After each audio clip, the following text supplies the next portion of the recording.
Yeah, welcome back. This is part two of the story about having some frustrating things go on with court and child abuse and child neglect. We're in court now, and to give you a quick recap, we had to break into a van with two children in a very hot night, and we arrested their parents, their mothers. So we get to court, and I think I told you this. They're making stuff up, and they're trying, to mess with us and everything else. Okay, fine. So, I'm already getting mad at this because, again, children and elderly people should be our concern because they're helpless. Okay, both ends of the spectrum, and our job is to protect them. And again, the lead thing on our cars is to protect everybody. But when you see children, okay, so it's a court trial. So the judge decides.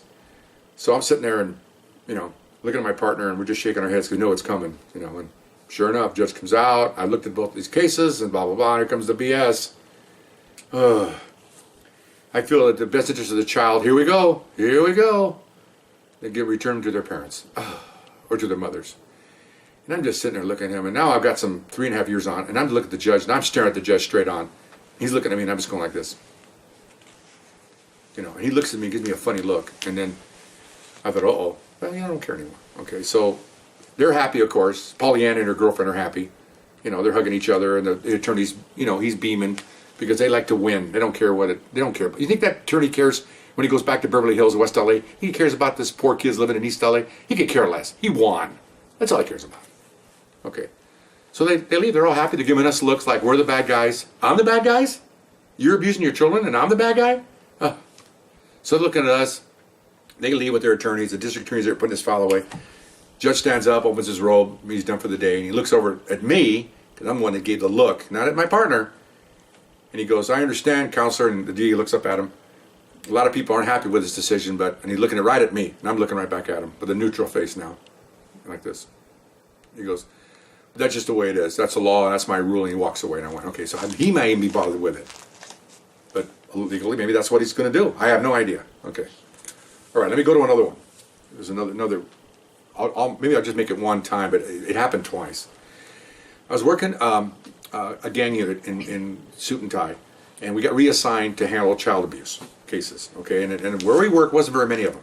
We would do gang stuff, but we were the ones that, me and my partner, the ones that when the call came out, child abuse, we were given the call. We were told we were going to go to it and handle it because we were suits and we're first level detectives. So we get a call. I did one of these in my Real Cop Stories video, so if I'm off a little on some of the particulars, it's the way it happens. I can't tell the story exactly the same. I'm not a robot here. I'm trying to tell it 45 years later. Anyway, this is how it usually happens. You get a call, child abuse. You pull up, you walk up. This one, you hear psst, psst, okay? Because nobody wants to get involved, but they do because they call the cops. Okay, so ladies at the porch wants to come over. It's all Spanish speaking. So we walk over to her. It's nighttime. She goes, the child next door is like 3 years old. They've been crying for the last 3 hours. And I heard screaming from a man. And I heard it sounded like he was hitting the child. And then the back door opened and he threw the child off the porch, a couple of steps, picked it up by his arm, and yanked him up and put him back inside. Okay, so that's enough for us to see what's going on here. Okay, you don't normally have neighbors call on neighbors, list something's up. Okay, and again, our concern is children. Got to take care of the children. Okay, so now we go next door. My partner's average size cop. He's 5'10", 5'11", and I'm 6'4". We're both Latinos, so we walk up to the door, knock on the door. Door gets cracked about this much.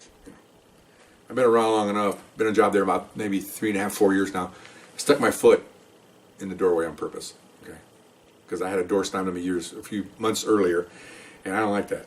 Okay, you don't slam a door on me. Both personally and also professionally. I'm here for an investigation. I'm here. I didn't pick out of the 190,000 residences. Let's go mess with that house. I don't do that. Cops don't do that. They get called to the location. So now you got an official investigation by someone who called. It's a radio call. It's an investigation now. It's no longer just, we don't do that. So a guy answers, Mexican guy, probably in his 30s. What do you want? I said, yeah, police, I need to talk to you. You ain't talking shit to me. And he tries to close the door. Well, it's too late. Okay, as soon as he does that, he hits my foot. He looks down. Too late. I push the door open, and I'm in. Okay, we're in. What are you guys here in my house? You can't be in here. Yes, I can. They don't understand. Yes, you can. Where's your child? Where's your wife? I ain't saying it's nothing to you. Okay. Well, yes, you are. No, I'm not. Okay. So I start to take a step. I can hear the child crying in the bedroom. I go to take a step towards the bedroom, and he grabs my arm. Well, that was the end of that. Okay. My partner and I take care of each other. As soon as he grabbed my arm, I turned, and my partner already had his arm around his neck and was already taking him down to choke him. Okay. So I help him. We get him cuffed. And I don't know what we have yet. All we have is interfering with investigation. Walk in the bedroom. Here's the wife, kind of cowering in the corner with the child. And I ask her, how you doing? And she looks at me, scared to death. Probably of him, me, who knows. It's in Spanish. Obviously it's your child, yes. Says, is he hurt? No, I don't think so. Has anything happened to him? No, and I don't think so. Okay, take off his shirt. She looked at me like she didn't want to do it. I said, take the shirt off. 3-year-old. Takes the shirt off. Cigarette burns all over the back. Okay. And I've seen this before a couple times when I went to training, and I've seen it before on videos, and I've seen it live on a couple of calls. I backed up the other abuse officers on other calls, so I'm not a rookie at this. Okay, and I'm looking at it, and my daughter's like 2. Okay. This isn't good. Okay, so who did this? Now I'm really aggressive now. She didn't want to answer me. I said, you answer me, I'm going to book you, and I'm going to punch you out. I am really almost losing it, okay? Because she's not telling me the truth. Like abused women. Tell the truth, okay? Grow a set of ovaries and go tell the truth, okay? It's like guys, grow a set, okay? Women don't have those. Women have the other part, okay? So finally I kind of, interrogate her, threaten her. Well, she was crying and blah, blah. I think it was a boy. But he was crying and, my husband didn't like it and told me to keep quiet and, and then I went to get some groceries. I come back and he's still crying and, well, did you see him? I don't know. And he was in the room with a cigar. A cigarette was on the floor. She's basically telling me she saw everything but the actual burning. Okay. A couple of them were old. A couple of them were new. A couple of them were bleeding. Hey, come on, man. 3 years old? So I look at my partner. About that time, a sergeant had walked in. I said, look at this. He looks down. He goes, the sergeant had been around a while. He looks, son of a bitch. I said, I know. I said, she copped him doing it. Looks over at him. I said, okay. He says, let me get another unit here for you. So bring another unit. The unit takes her and the child to the hospital to be looked at by the doctors, which they turned out they verified what we thought. They have to have an expert do it for court. And that's exactly what it was. And then we're going to take the suspect back to the station and arrest or book him.